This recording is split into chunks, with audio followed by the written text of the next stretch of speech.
This is the National Broadcasting Company.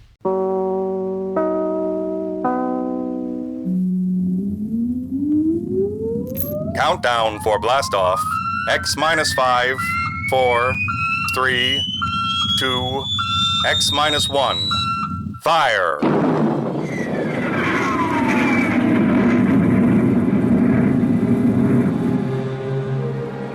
From the far horizons of the unknown come transcribed tales of new dimensions in time and space. These are stories of the future, adventures in which you'll live in 1,000,000 could-be years on 1,000 maybe worlds. The National Broadcasting Company presents X minus 1.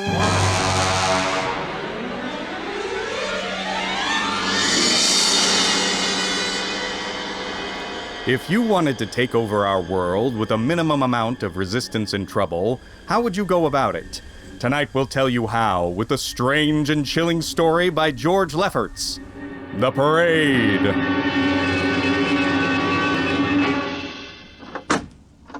You are Mr. Sid Ryan? The same. My name is Luchar. I'm a Martian. Pleased to meet you, Mr. Luke. What was that again?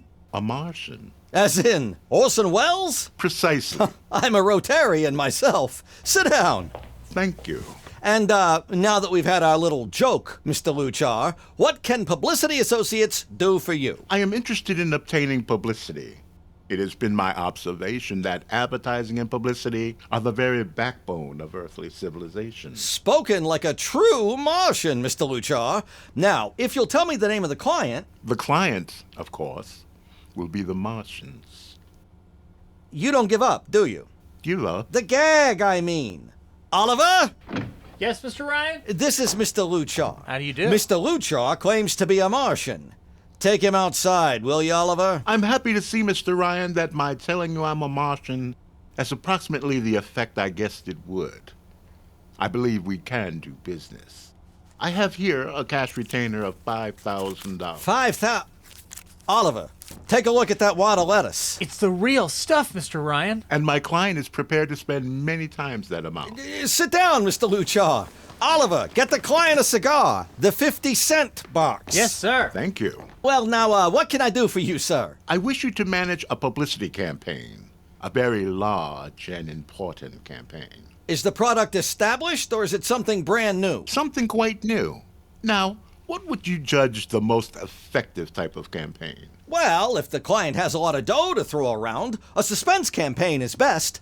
First, you place ads in the paper saying, "Watch this space."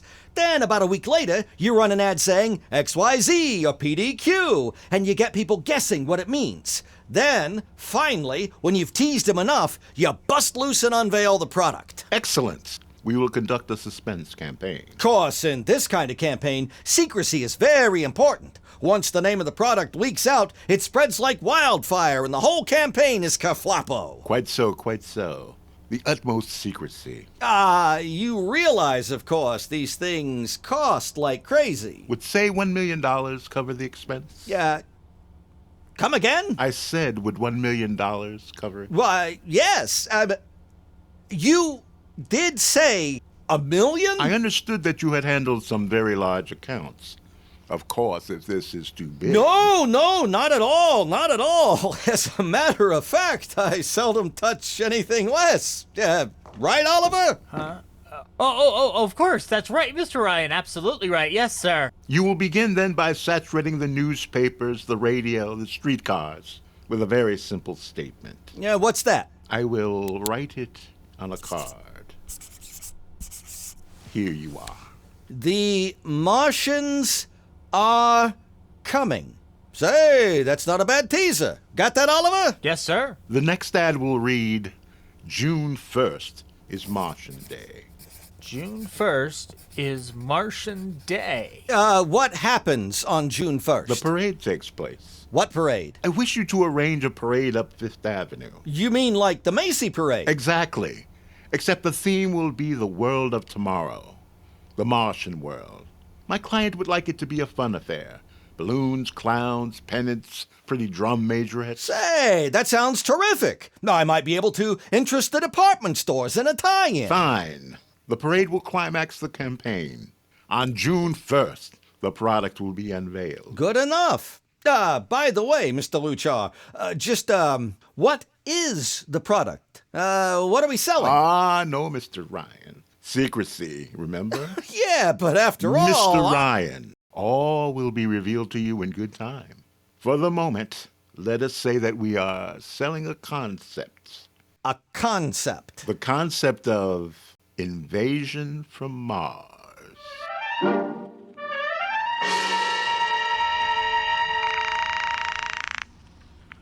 Sorrel Talent Agency. Sammy Sorrell, please. This is Sammy. This is Sid Ryan over at Publicity Associates. Listen, Sammy, how you fixed for little people? I got little people. Fine, I need 40 little people for a parade. 40, June 1st. And listen, Sammy, I want them dressed in little spacesuits. In little... what? You know, like men from Mars. Mars. Okay? And I want some movie extras, maybe 50 of them. 50? Also rigged up like men from Mars. Make them look gruesome. Got that? Gruesome. Also, I need some horses with pretty girls on top of them. Maybe you can get that bunch from Maroney's Traveling Circus, the one we booked for the Fireman's Parade in Albany last year. I'll try, Sid. Never mind the expense. Just get me the talent. It sounds like you got a big client. Who is it? It's a secret. I gotta hang up now. Call me back, Sammy. Right. How you doing, Oliver? Oh, fine, Mr. Ryan, just fine.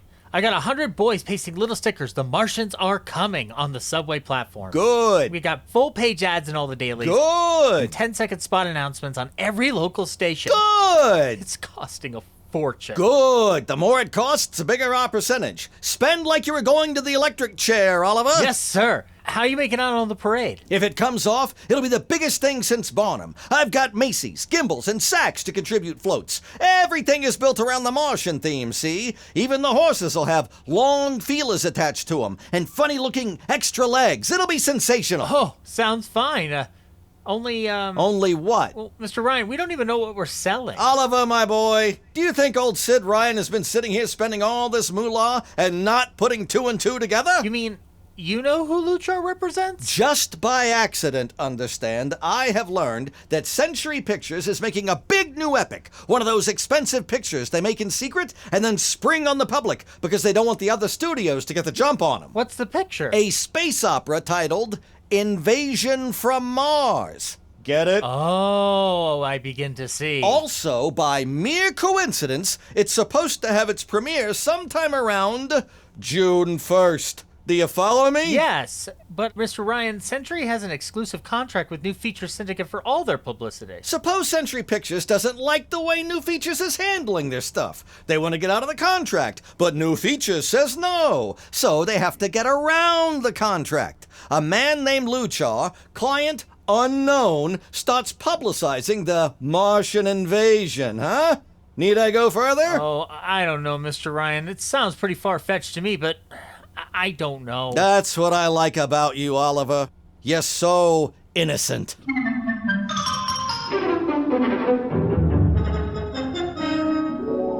Let me talk to Commissioner Patrick, please. Sid Ryan. Hello. Commish, Sid Ryan. Oh, how are you, Ryan? Fine. What is it this time? You want to drop a man off the Empire State Building into a teacup full of water? The answer is no.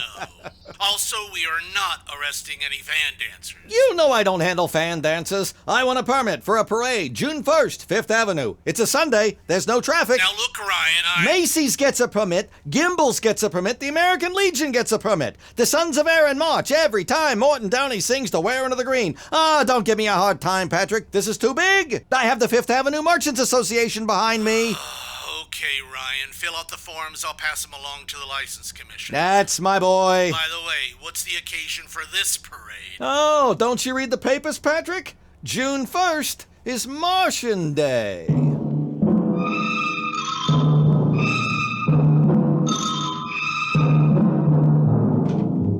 How's the campaign going, Mr. Ryan? Like fire, Mr. Luchar, like fire. Everybody and his brother is going along with the gag. Yesterday, we distributed 50,000 Martian hats to school kids. I got some of the merchants doing World of Tomorrow displays in their windows. Every big novelty manufacturer in town is climbing on the bandwagon. They want to get into the parade with floats, giveaways, anything. Everybody smells a buck to be made. I wouldn't be surprised if the mayor himself declared Martian Day. I even arranged for Commissioner Patrick to accept a $50,000 check for the Policeman's Benevolent Fund from the man from Mars. Oh, it's terrific. Terrific! My blood pressure's up 200.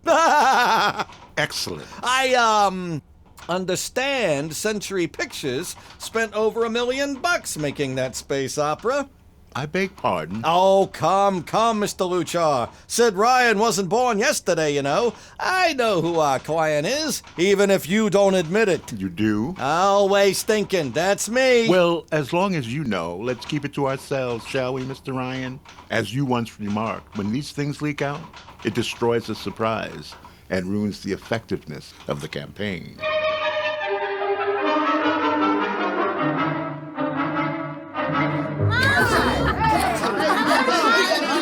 Ladies and gentlemen, this is Ken Daly speaking to you from our portable transmitter atop the reviewing stand for the much-heralded Martian Parade on Fifth Avenue. It's a beautiful sunlit day here in New York, a perfect day for a parade. And the streets are packed with thousands of spectators, all eager to find out what this is all about. Oh, there's an air of shrill expectancy. Some of the kids and their parents have been camped on the curbstone since early this morning to be sure of ringside seats when the so-called Martians pass by. I've just had word from Saul Brown up at Central Park Mall that the Martians have landed from big pink balloons. And while we're waiting for the arrival of the parade, we brought some people up to our microphone to tell you their reactions to this most spectacular of all publicity stunts. That's right. Yeah, come on up. What's your name, madam? Miss Ada Shackley. A little louder, please. Miss Ada Shackley. Yes, and where are you from, Mrs. Shackley? Columbus, Ohio. I see. And I see you have your family with you, two little curly-headed blonde boys. Are you in New York for a vacation? We came for the Shriners Convention with their daddy. Oh, and what do you think of Martian Day, Mrs. Shackley? Well, it all seems very strange to me, but the boys have been pestering me to watch it, so I've been standing here 2 hours. I can't make head or tail of it. Neither can a lot of other people, Mrs. Shackley. But judging by the thousands here today, there's a lot of curiosity. Curiosity killed the cat, folks say. Well, let's hope not. Thank you, Mrs. Shackley. Mr. Ryan's here. Oh, Ryan? Yeah, send him up. Right. And this is Mr. Ryan, ladies and gentlemen, the publicity man who's the brains behind the Martian Day stunt. Yeah, hello, Sid. Good morning, Kenneth. Easy, not so close to the mic. Oh, I'm sorry. Well, Sid, you certainly lifted the lid this time. Looks like it, doesn't it? Sid, there's a great deal of speculation as to what this is leading up to. Now, I've heard some folks say it's a big war bond drive. Others think it's just to stimulate local business.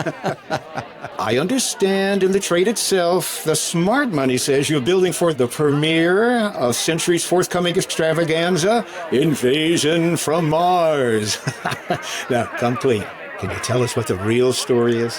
Ken, I'd like to, but obviously I can't. Oh, a man of mystery, eh? Are you going to watch the parade from the stand up here? No, Ken, I can't stand noise. I'm going up to my office and watching Comfort. Okay, well, thank you, Sid Ryan, and good luck. And here they come, ladies and gentlemen. The first units of the big Martian parade swinging down Fifth Avenue.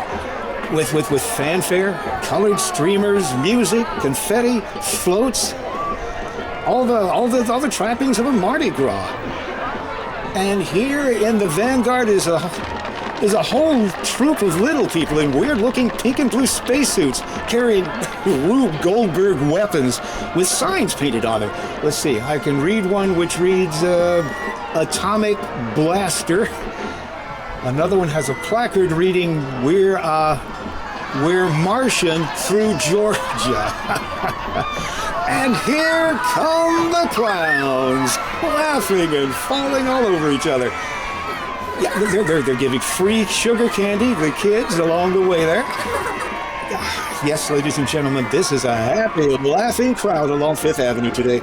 You know, it's a true reflection of the great sense of humor and good nature that makes America the place it is.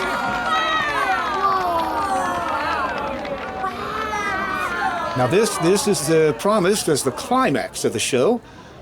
Now a great hush has fallen over the crowd.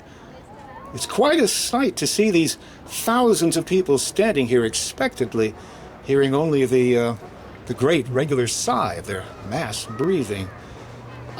Here they come, ladies and gentlemen, the Martians, marching in booted, helmeted ranks, row after row of them. My, this is an impressive sight, ladies and gentlemen, and a rather serious contrast to the rest of the joyous slapstick parade we've witnessed.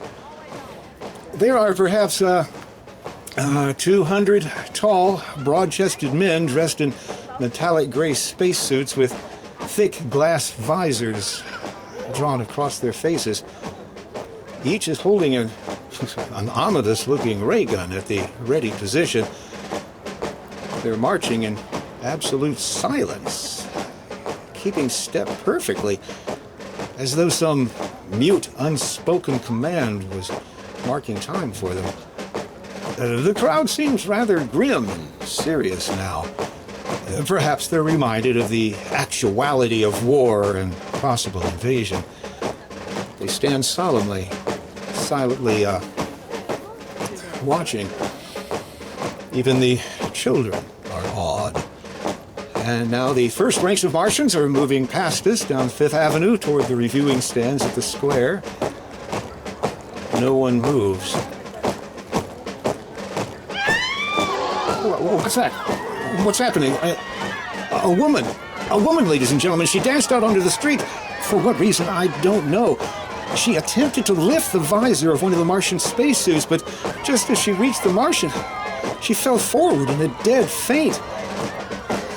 I tell you, I've never felt such mass tension in a crowd as we're experiencing right now today. All sorts of rumors have begun filtering back through the audience. There are excited whispers of, "She's dead, she fainted." Now an undercurrent of what? They're really Martians. This is an example of how a single incident can precipitate mass hysteria, ladies and gentlemen. I'll tell you, it is a mighty reassuring sight to see the blue uniforms of New York's finest spaced every 10 feet or so along the avenue. Somehow, I can't explain it, this incident has begun to work on what was a moment ago a happy, carefree crowd, and the complexion is changing.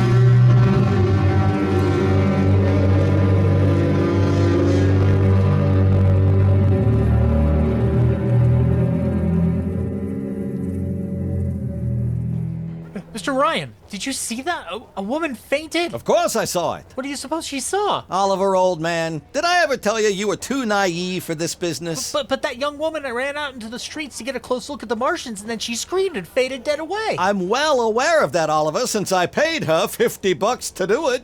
What? The dramatic moment, Oliver. The stock in trade, the good publicity, man. Relax. Holy smokes, you sure think of everything. For my share of this deal, roughly $100,000, I can afford to think of everything.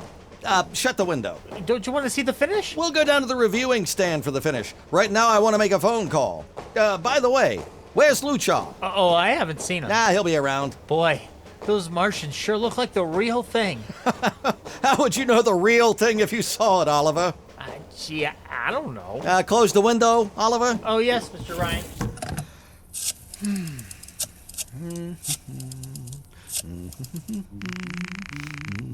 Sorrel Talent Agency. Sammy, this is Sid Ryan. Sid, I was going to call you. I'm awfully sorry about those Martians. What do you mean sorry? They're terrific. Oh, don't joke, Sid. I mean it. Well, I mean it too. They're great. Great. Are you in the bag? Never felt better. What?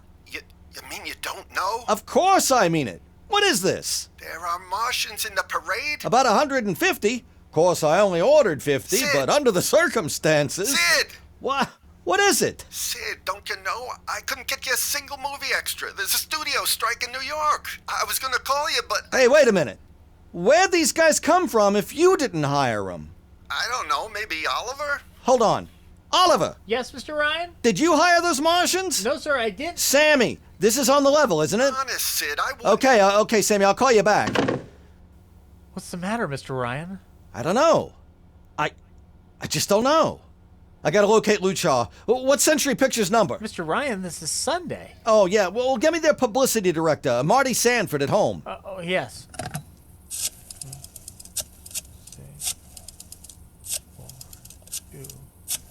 There you are. Thanks. Sanford. Marty, this is Sid Ryan. Oh, hello, Sid. How's the big promotion? Fine. Listen, Marty, this is dead serious. On the level, get it? What's wrong? I've got to locate Luchar. Lou-who? Luchar, come on now, Marty. This is life and death. The guy you sent over to hire me for the invasion picture? Invasion picture? Invasion from Mars, the space opera. Are you betting? Marty. That picture was shelved last month. What? Sure, back in the can. Too expensive and too fantastic. The big shots decided you can't sell a Martian invasion to the American public. And I never heard of a guy named Lou. Mother in heaven. What is it, Mr. Ryan? You look terrible. It's too fantastic. What's too fantastic, Mr. Ryan? Is something wrong? Open that window. I want another look at those Martians. Yes, sir. Look at them, Oliver. You were in the Army. Could 150 movie extras learn to march like that in, say, 24 hours? No, not in 24 days, Mr. Ryan. Not a second's hesitation.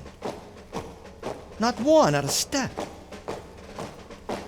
Look at the way they carry those ray guns at the ready. The only other time I've seen troops march like that was on a film of the Nazi stormtroops marching through the streets of Paris. Look at those chests on them. That's pride. Sheer, arrogant pride. Look at those chins. That's contempt. Nobody could act like that. Mr. Ryan. Oliver, get down there. Find that woman who fainted. Her name's Gloria Montez. Get her up here. Make it fast.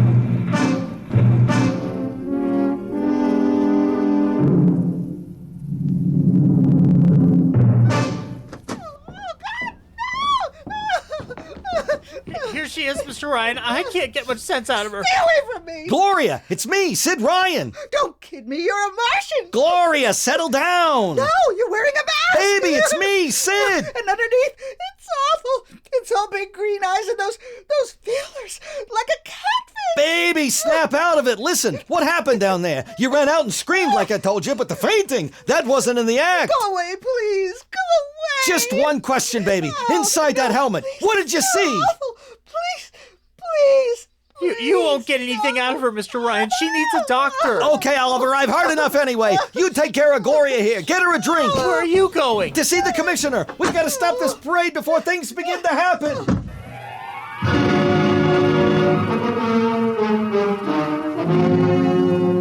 Okay, Ryan, what's the beef? Listen, Patrick, I don't know what it is, see, but something's wrong. You've got to stop that parade. I suppose you'd like the riot squad. That will get you a front page spread on every paper in town. Honestly, publicity guys give me a pain. This may be a matter of life and death. Oh, sure. Look, Ryan, I've got no time for your cheap publicity gags. I'm a busy man. Listen, I'm trying to tell you, I don't know where these Martians came from, who they are, or anything about them. All I want you to do is stop the parade and make sure they're on the level. Oh, Ryan, I'm wise to your tricks. Now, if you let the sergeant show you out... You won't do it, huh? An honest citizen appeals for protection and you refuse it. I most emphatically do. Now beat it. All right, Patrick. I'll go right to the mayor's office. I'll have you busted flatter than a fried egg. Go ahead. I'm sure his honor will be glad to toss you out on that phony nickel-plated skull of yours.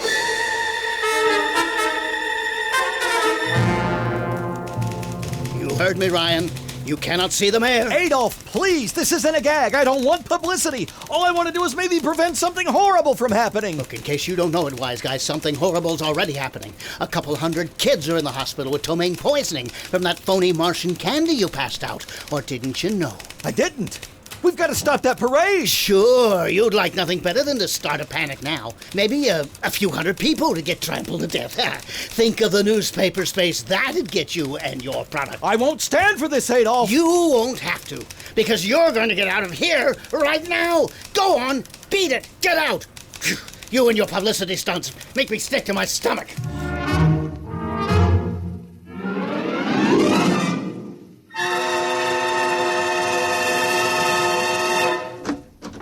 Oliver? Oliver! Where are you? Oliver! Oliver! It is useless. What? To scream at him, Mr. Ryan. Your friend is quite dead. Lucha! He wanted to run to the police with some story about a Martian invasion. I found it necessary to restrain him. Restrain him? You stinking murderer! Now, Mr. Ryan, collect yourself. After all our planning, it wouldn't do to have everything spoiled now, would it? Lucha, start talking and talk fast, because when you get through, I'm gonna take you apart piece by piece. What's this all about? But surely you know, Mr. Ryan.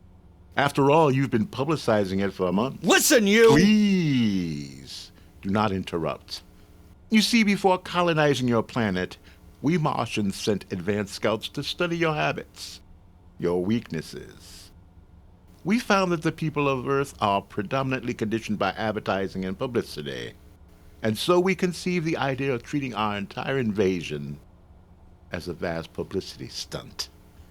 Clever, hmm? After all, Mr. Ryan, who would suspect an invader who advertised his invasion in the newspaper, invited the public to his surprise attack, and spent millions publicizing his plans? Holy jumping catfish. You've done very well. Then there was no product. Ah, but there is a product. The product is death.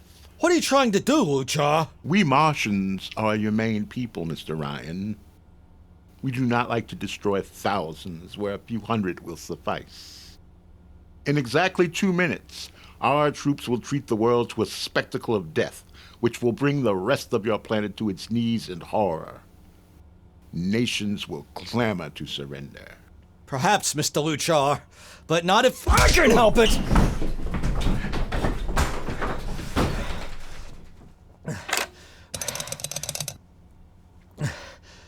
Yes, please? Operator, this is Mr. Ryan. Get me the field telephone on the reviewing stand of the Martian Day Parade. Hurry! Anyone in particular? Just hurry! Reviewing stand, Sergeant Cassidy. Get me Commissioner Patrick. Hello? Hello? You'll have to talk louder. I want Commissioner Patrick. Who? Patrick! What? Wait a minute. Things are quieting down. Now, what was that you wanted? This is Ryan. I have to talk to the Commissioner. It's a matter of life and death. Well, you can't talk to him now. The Chief Martian is presenting the PBA check to him. The Martians are gonna fire a salute. Listen, you gotta stop him. What? Stop him! Sorry, Mr. Ryan, I can't. You idiot! The worst is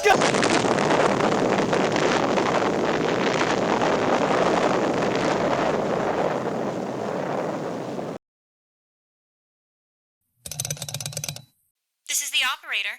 I'm sorry, Mr. Ryan. You've been cut off. I can't seem to get them back. Doesn't matter, operator.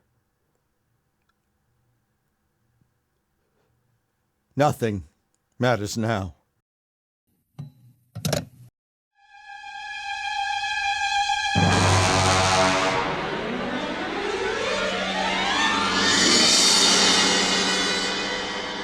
Tonight, X-1 has brought you The Parade, an original story written by George Lefferts. Featured in the cast were Joseph Curtin as Ryan, Joe DeSantis as Luchar, Alexander Scorby as Daly, Agnes Young as the woman, Ellen Denning as Gloria, John Thomas as Oliver, Arthur Anderson as Sammy, Wendell Holmes as the Commissioner, and William Keane as Sanford, your announcer Don Pardo. X-1 was directed by Fred Way and is a transcribed NBC Radio Network production.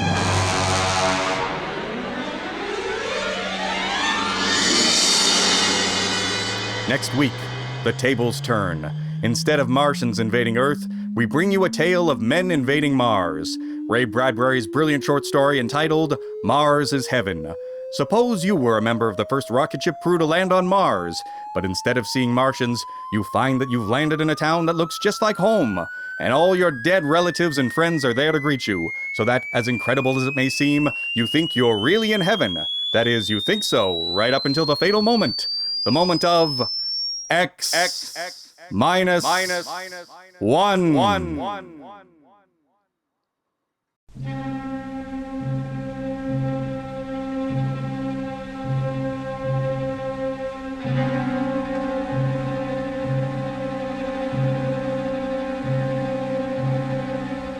Ryan.